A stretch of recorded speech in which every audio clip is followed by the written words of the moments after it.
Dear Khadija, we met face to face just once, but your image accompanies me ever since. Sometimes clear, sometimes elusive. I'm writing.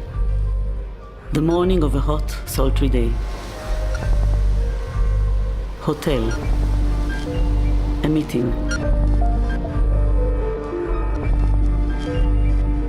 You asked why I was on a quest for lost Palestinian archives.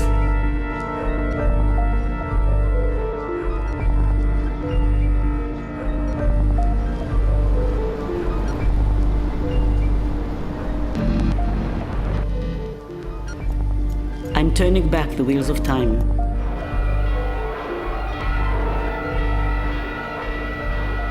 National pictures are woven into my life in a surprising manner, intertwined like an anchor, yet at the same time, like a disorientating and disconcerting spirit.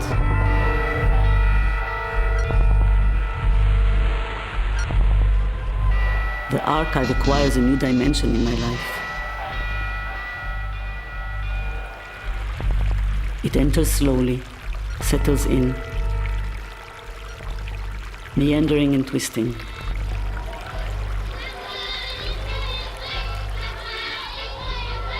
The dance festival in Dahlia, photographed in the new style, proud and tall.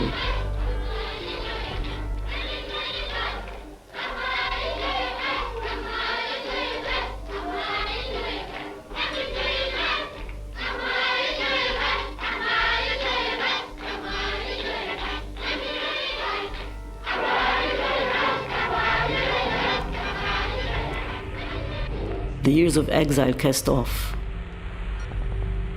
The Palestinian village of Akir, whose inhabitants fled or were expelled,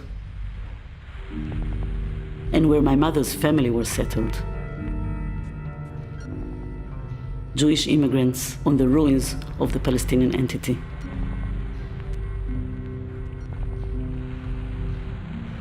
The photographs intend to portray the Zionist presence, but that of the Palestinians slips in unintentionally as well.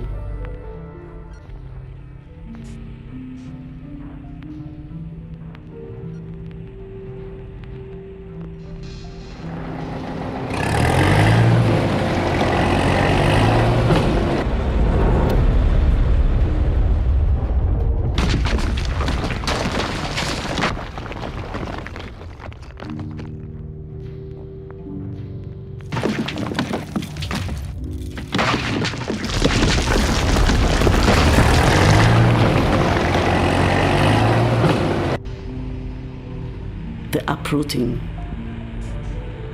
the tragedy. Before my mother died, I asked her with increasing urgency many questions about her past. I didn't ask her about Akil, if it reminded her of the tragedy that her family experienced. Was I afraid to confront her answer due to the process of separating from her?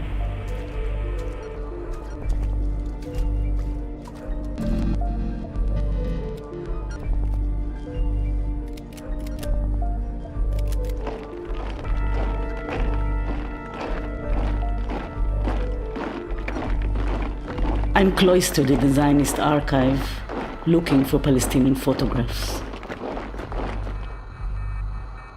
Captions catch my eye.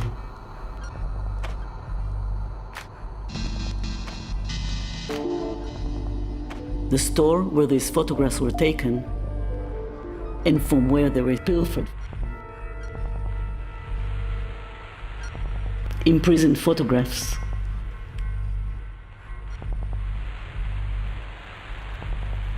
Photograph taken from the pocket of a dead Arab.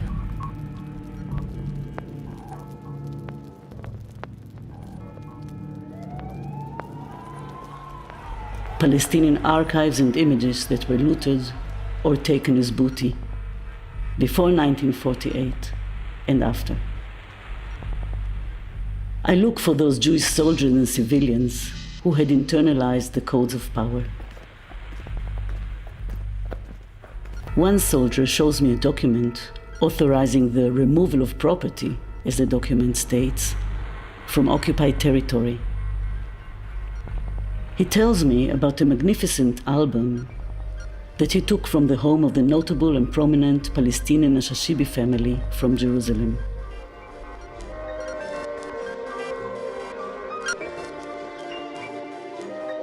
I track down another person who depicts the looting. My father, an officer in the army, fought in Jerusalem. While other soldiers took pianos and other valuable goods from wealthy Arabs, my father entered the studio of an Arab photographer in the old city and took his photo archive. Never before had I seen such a spectacular collection. I played with the photographs as a boy and later donated them to the military newspaper Bamachane, which was looking for rare looted war photographs and labeled them as imprisoned photographs. It was the archive of Khalil Rassas, the father of Palestinian photojournalism. A former squad commander described how he plundered photographs from the pocket of a dead Arab in Bab el-Wad at the beginning of May 1948. We carried the body to the base, he said, holding it between us. It kept slipping down from our hands while we were fighting with all our might to raise it up. We approached the edge of the camp and were relieved to drop the body at last. We bent over it and began to rummage through the pockets of the blood-soaked clothing and found some photographs. The sight of the blood sticking to my fingers was nauseating. I felt sick to my stomach. Faces and stories churn in my head. A sense of urgency pushes me to work systematically. I start tracking Palestinian archives that were seized as booty in an organized manner, initiated by military bodies during the 20th century.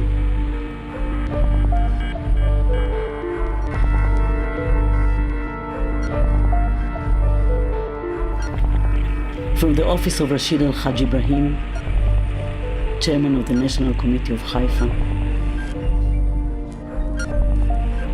From the Orient House in Jerusalem. From Beirut.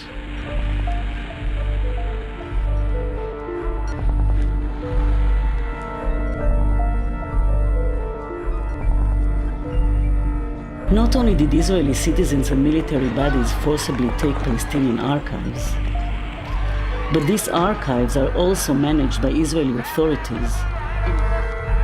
The materials are restricted and censored, and access to them is forbidden, sometimes for more than 5 decades, sometimes for an unlimited period of time. The Israeli archives, especially the Israeli military archives, raise obstacles and constraints and strive to control the Palestinian materials and writing of history.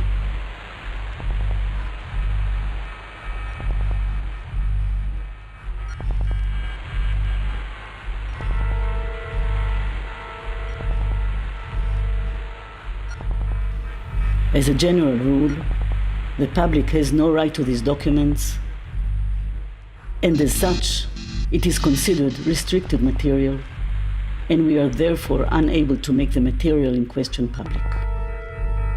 I follow the wording that creates a biased reality. Palestinian gangs instead of fighters, Israeli Arabs instead of Palestinians, and pilfered instead of looting.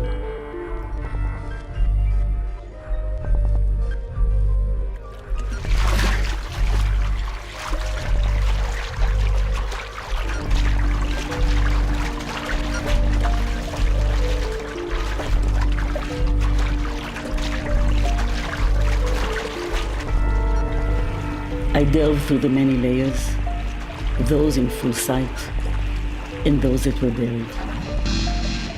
Insights, history hidden deliberately, wiped out, erased, suppressed signs that need to be extracted, exposed, traces, snippets of information seemingly insignificant, telling of an existence that was concealed, obscured. An official Israeli attempt to rewrite the past and control present achievements.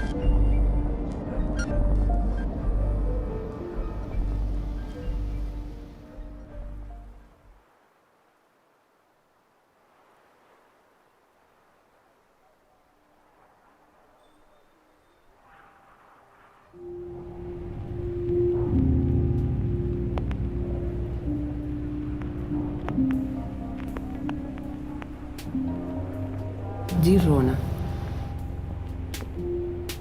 where to start when so much has been destroyed, when the reality is unclear, when a life's work disintegrates?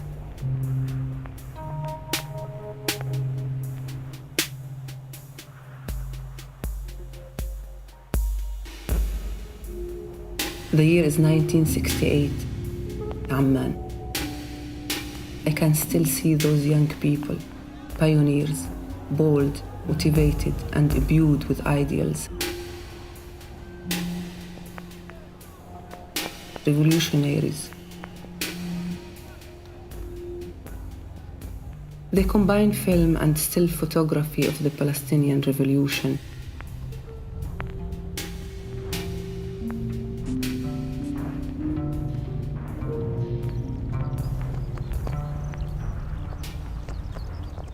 And create a record of what the world doesn't want to see. We would rather shake off and repress, blare and conceal, refusing to be faceless without an identity, without a present.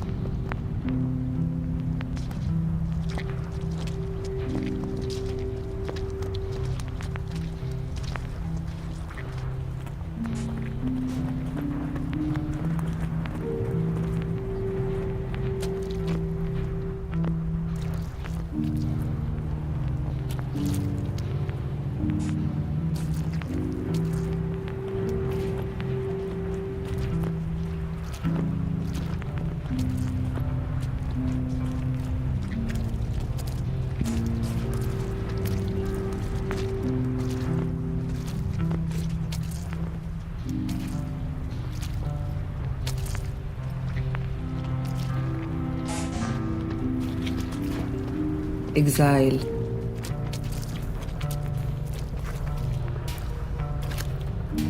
Trauma and resistance.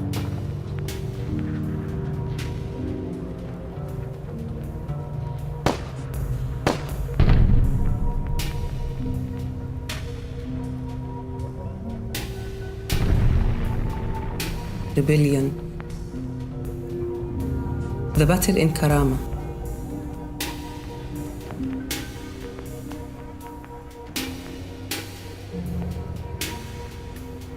Afterwards, the forced move to Lebanon.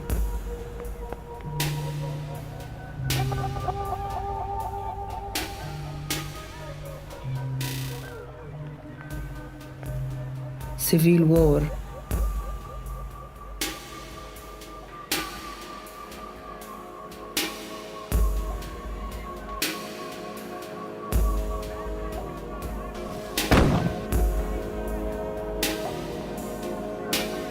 The distress and the suffering of the Palestinians.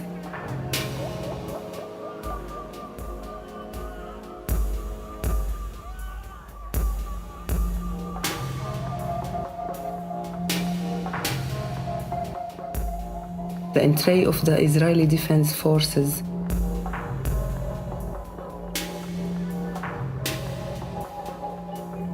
Their activity becomes established. I tie my life to their lives, caught up in the spirit of their endeavors. day becomes mixed with night, personal life with a revolution.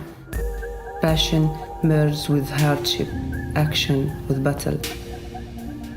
You ask what happened to the films we shot, the wide-ranging record we created of women, children, fighters, intellectual and culture figures, places, historical events.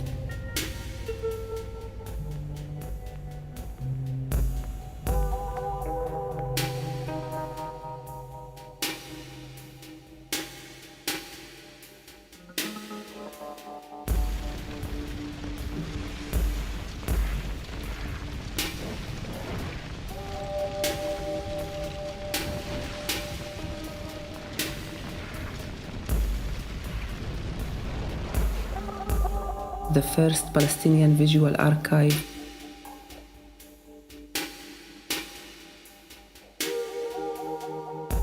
Why did we leave Beirut without our life's work? Under what circumstances did the magnificent archive we established disappear? Are we condemned to having a faceless past, lacking a visual history?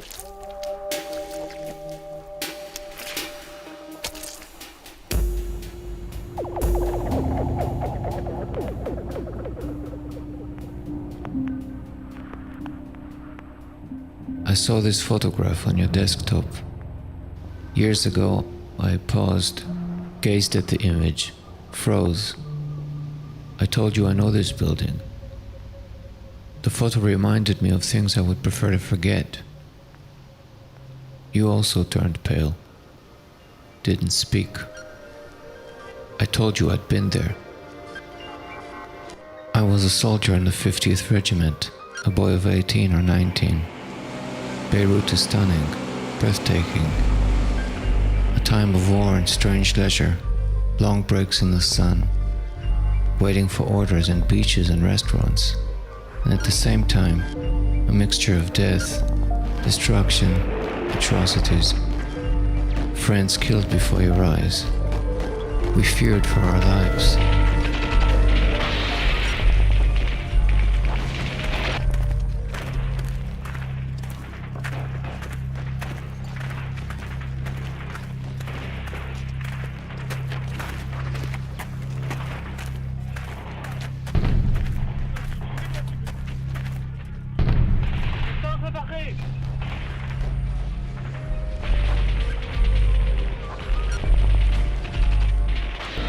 We were assigned to the security service and moved between the various institutions of the PLO, taking everything.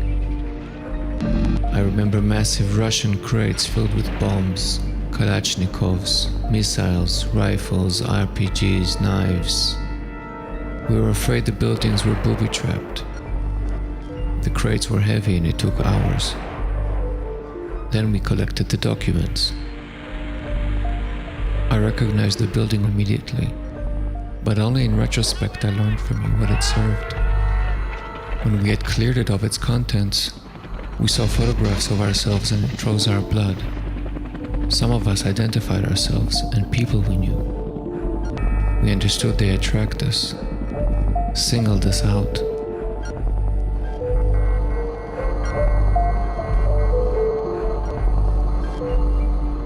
War. A foreign country. Everything is vulnerable. You don't quite understand the codes of the place or what you're doing there. Suddenly in Beirut you see old photographs of yourself or your friends, photographed at checkpoints in the occupied territories. It was frightening. We understood we'd been targeted. No, we never spoke about it amongst ourselves or mentioned the archives we had collected. Later you told me that the same shocking moment of discovery in your office set you out on a journey whose distance and significance you didn't estimate. A journey tracing the methods and systems of control of Israel over Palestinian treasures. لا للوصاية، نعم لمنظمة التحرير الفلسطينية، نعم للتحرير والاستقلال الوطني.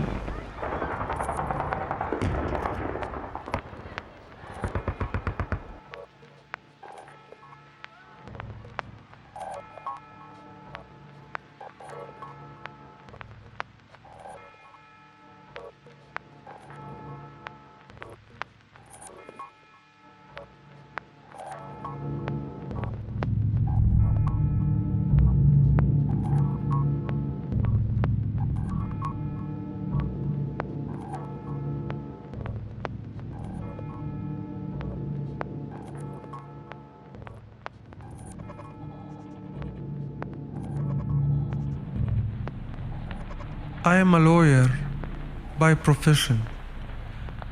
A graduate of the Hebrew University in Jerusalem. I was born in Fassuta, in the Galilee, and as a boy I remember the Nakba. On the 31st of October 1948, Fassuta was captured. I was a boy of 9.5 at the time. We signed an agreement of surrender, and then 2 or 3 jeeps arrived.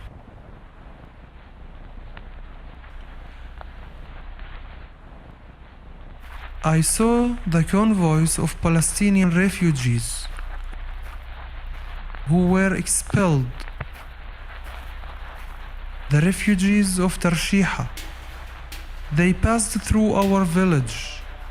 I remember my grandmother giving them thick slices of bread with Lebanon. Bread straight from the oven. It's an image I will never forget. It accompanies me all my life.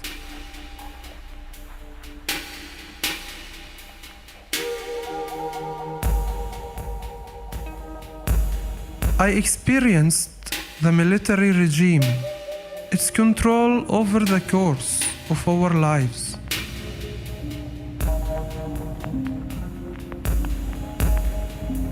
The suffocation.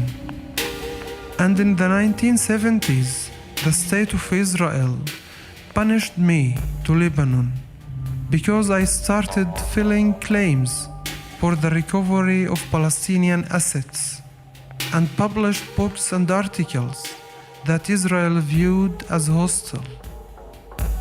And so I became the last director of the PLO Research Center.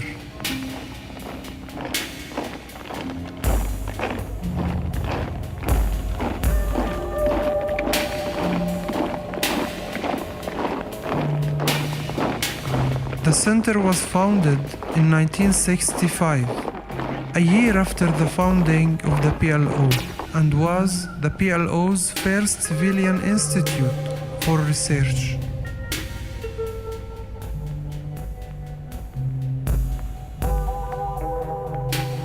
It conducted research and collected information on the Palestinian entity in Palestine and exile.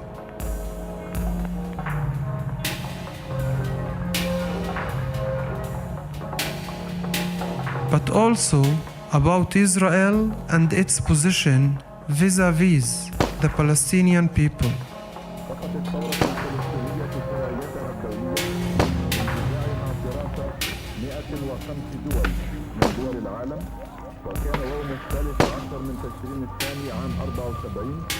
Mahmoud Darwish administered the center a year before me.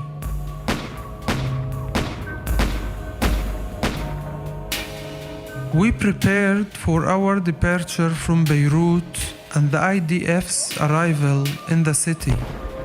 It was in September 1982. The PLO's organization was huge, and we were not allowed to take anything.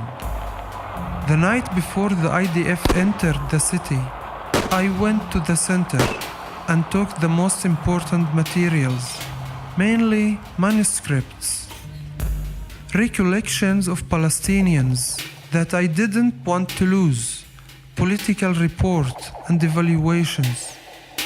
They remained with me, out of the reach of Israel's soldiers. This is the real archive, not what the IDF took. I put the materials in 2 suitcases and kept them in a safe place. When they told us the IDF soldiers were nearby, I sent the workers home. We closed the center and left. We worked till the last moment. I didn't see the actual seizure. People told me about it. The soldiers thought the building was booby-trapped. So on the first day, they just came and scanned the area. On the second day, they brought in trucks and started looting. They took everything except the protocols of the Knesset and the book of laws of the State of Israel. A year later, Israel returned the archive materials to the PLO Research Center as part of a prisoner swap. It built 120 massive wooden crates and sent them by Air France in a deal brokered by the French to the Palestinian Liberation Army camp in Algeria.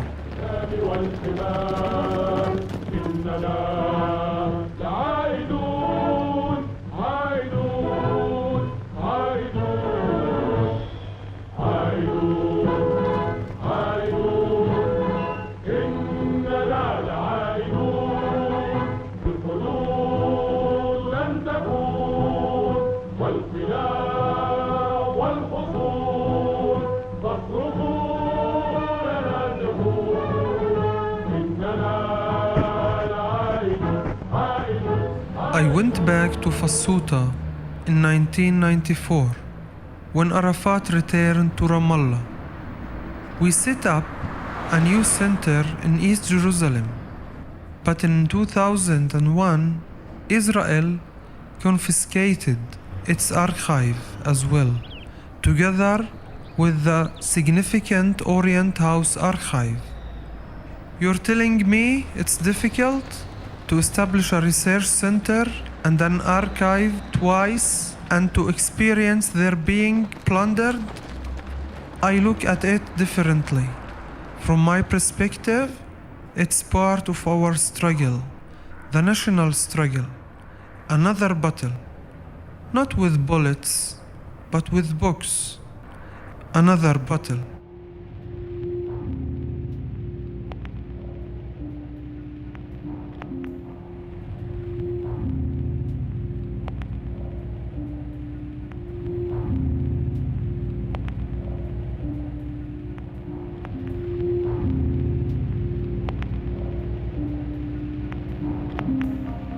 Days of revolution, a spirit of liberation and rebellion.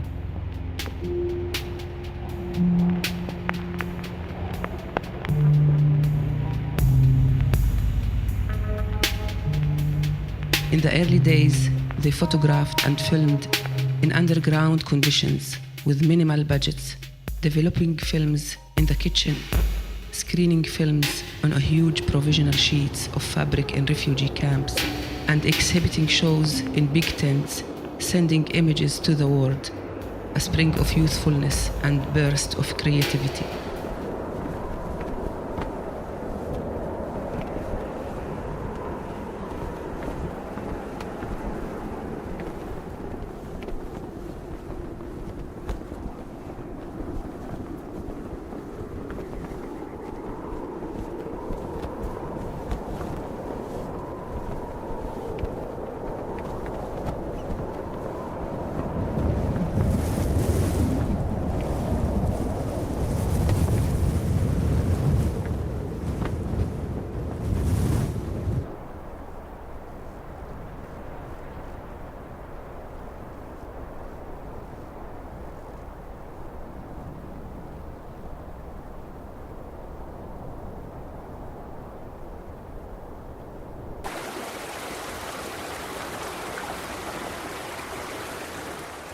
My life is bound up with the life of Mustafa Abu Ali and with the Palestinian Cinema Institution. Sulafa Jadallah, Hani Jawhariya,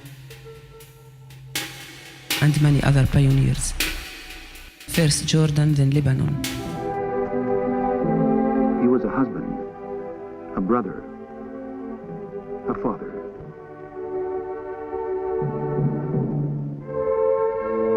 These are their films, the history of the Palestine people's struggle. Cameraman Hani Jawhariya.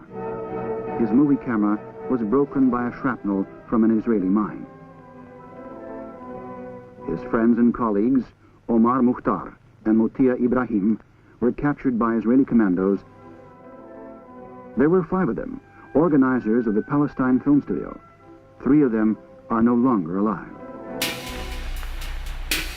I established an archive, and we kept the films from the institution and raw footage that had been shot. And also additional films devoted to the Palestinian issue collected from other organizations.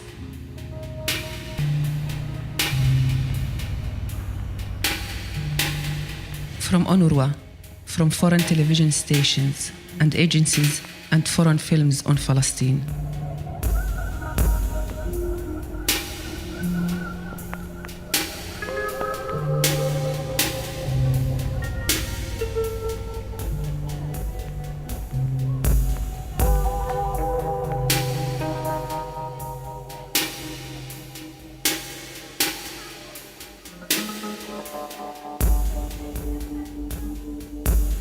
The rebellious spirit that characterized our activities was also present at the Cinematheque we established, which presented films from similar liberation groups around the world, from Cuba and Vietnam. We were in touch with the creators from other countries who viewed the camera as a tool in the hands of the revolution and the struggle of the people, and were looking for a new language.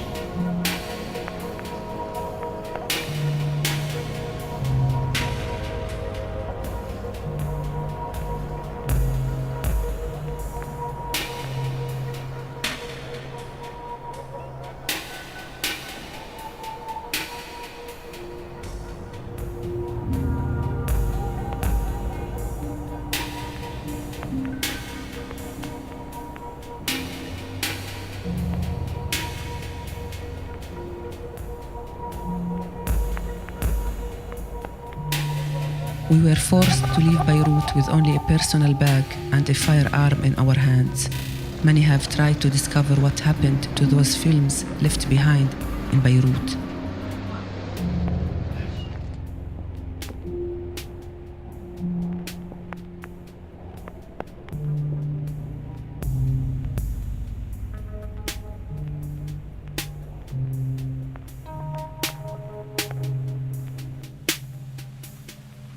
Researchers, filmmakers, myself, we were able to find only a few films here and there. Films that were sent for development and remained in foreign labs, or films that had been distributed throughout the world and hadn't been returned to the institution. The issue of the archive remains an enigma.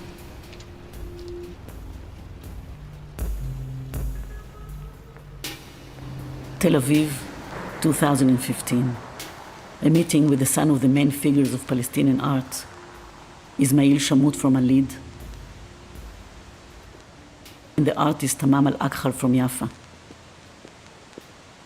He shows me a photo of her house today, which he shot on one of his visits, and a picture of the house in exile, painted by his mother.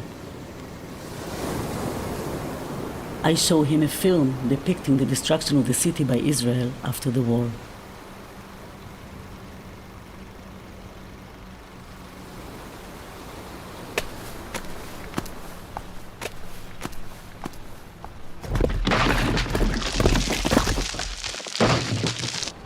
In the film, he discovers his mother's house.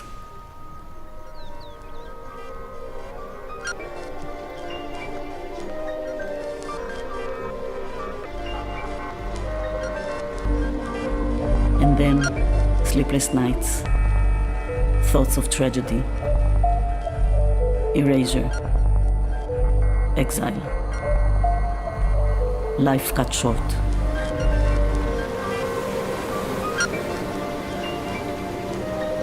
Driven by our meeting, I visit the IDF archive again. I'm surprised to discover films made by Ismail Shamut and others. Sketches, preliminary materials, footage, and Palestinian films that were considered lost all unfold before my eyes.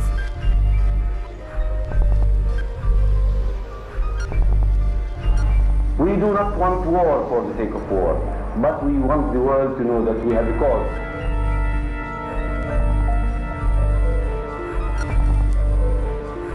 The materials are catalogued in the Israeli military archive as films taken as booty from the PLO archive in Beirut, when in fact, no such body existed. It catalogs them according to Zionist codes, erasing their identity. Much later, I find out that all these films were taken as booty from the Cultural Arts section of the Information and National Guidance Department of the PLO, established in the early 70s by Ismail Shamut.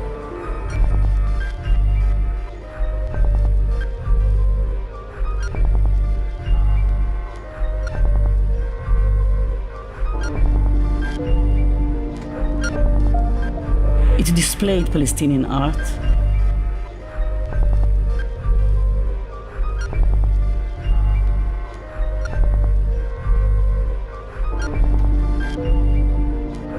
had a Palestinian photography archive, and also produced a few films. Can't you hear the urgent call of Palestine, Palestine? One of the films, The Urgent Call, was directed by Shamut and until recently was considered lost. A film whose main poem was composed and performed by the singer Zinab Shant.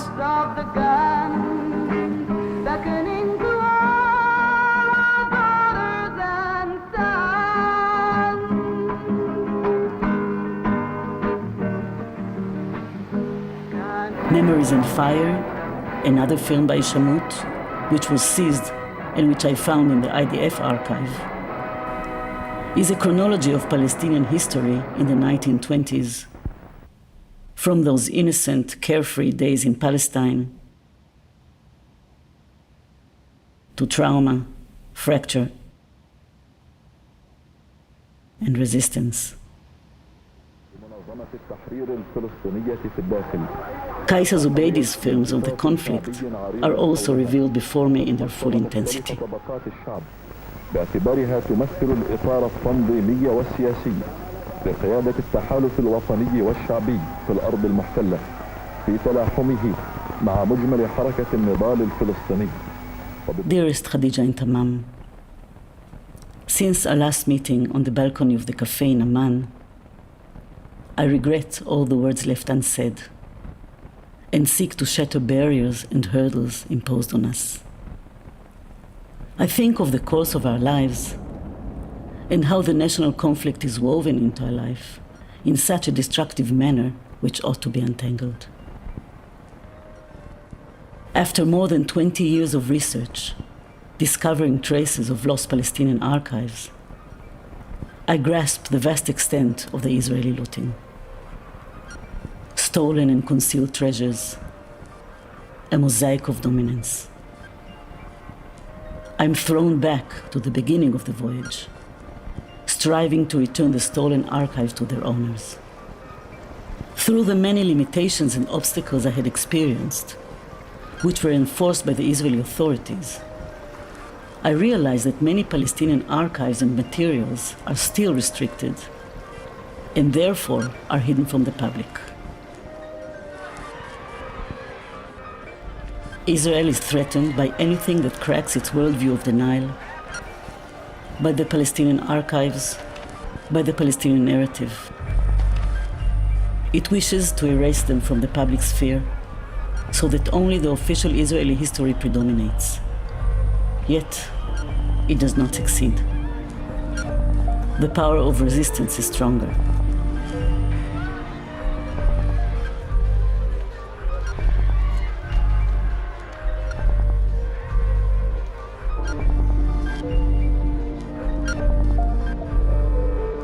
I visit Amman again. Khadija and Tamam, inspiring women, radiant, strong, fighters and pioneers. You watch films that disappeared in Beirut, those that were plundered, and the few that were declassified after a lengthy struggle.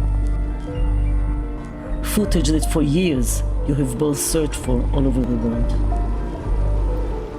closing one circle and opening another.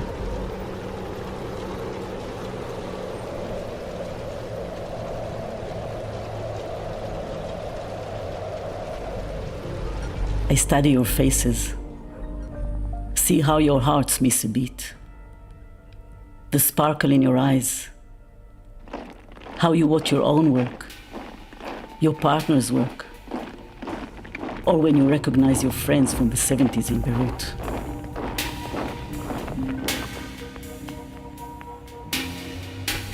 Small webs are unraveling. Others are still solid. And past hurdles melt away, loosen, bearing change. And the words that were said, and those that weren't, are left up in the air.